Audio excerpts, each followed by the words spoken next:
Hey guys, Javier here with the Geopolitical Investing Cafe. And I wanted to show you guys this. This is incredible.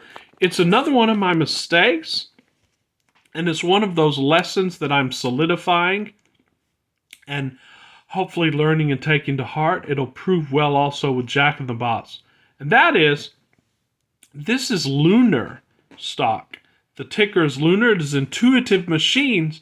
It is a company based here in Texas, and it is a space exploration company, of course, headquartered in Houston, Texas.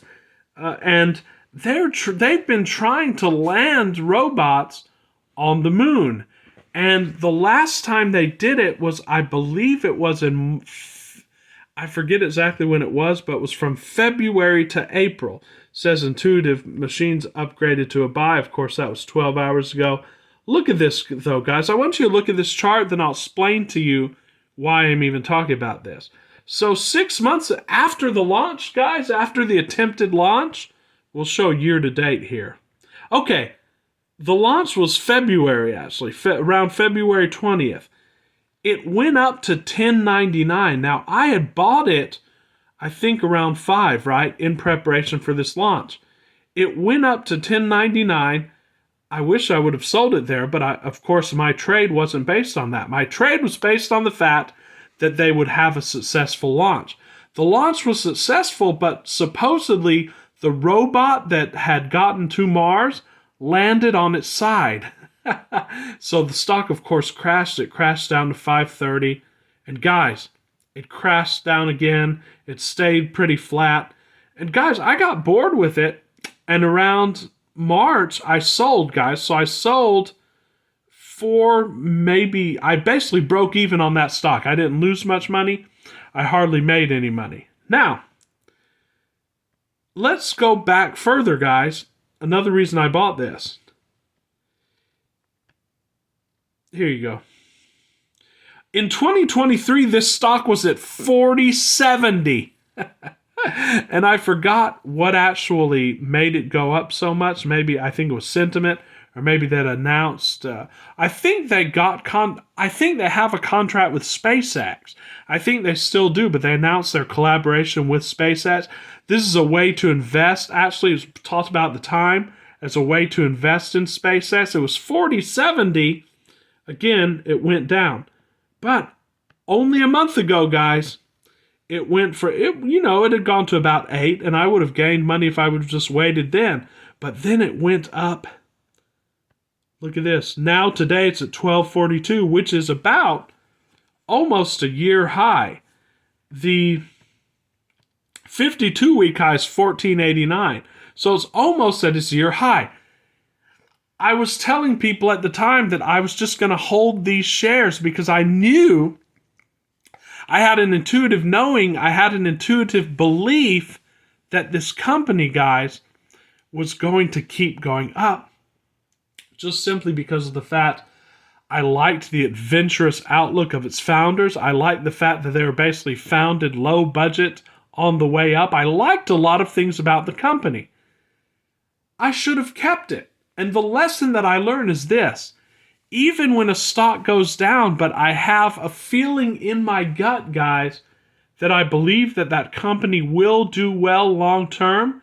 I have this feeling in my gut about Jack in the Box, guys. I like the company. I actually like a lot of the products.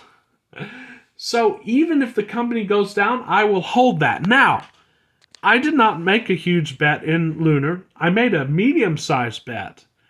I'm not making a huge bet in Jack in the Box unless I see something that I really like. But in all of these companies, these are basically buy and holds for medium, short term to long term, not based necessarily on value investment principles, guys, because that's a whole other can of worms. Value investment, I'm going to look for a company just like Warren Buffett does, with good numbers, with a good track record over a long period of time.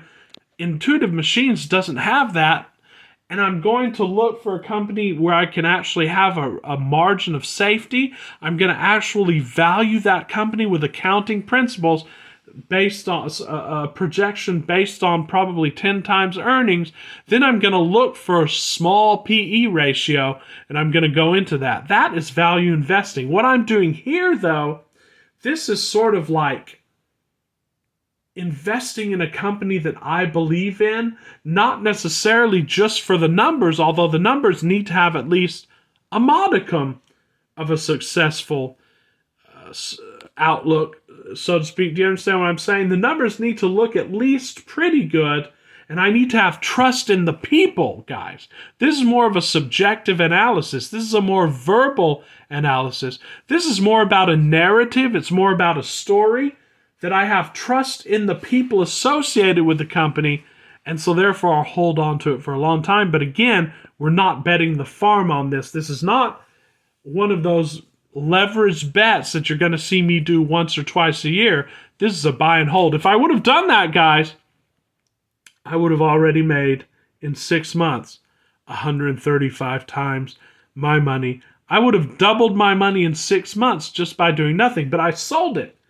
It was a mistake, and hopefully with these videos, with these journals, so to speak, I can see what I'm doing, and then hopefully I'll be able to actually hold on to those.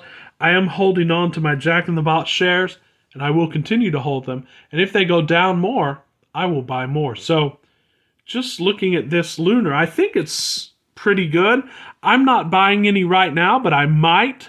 This might be a buy, guys, at 1207, because it could go to the stratosphere. Keep LUNR, keep Intuitive Machines on your watch list. I know it's on my watch list. Thanks for watching, guys. If you like these videos, please do subscribe to our channel. I'll put the link in the description. Or you can I will put the link in the description to the other videos, to the podcast, but I will put my email in the description to subscribe to the channel, like the videos. So until very soon, guys, we are having our podcast in just 2 days.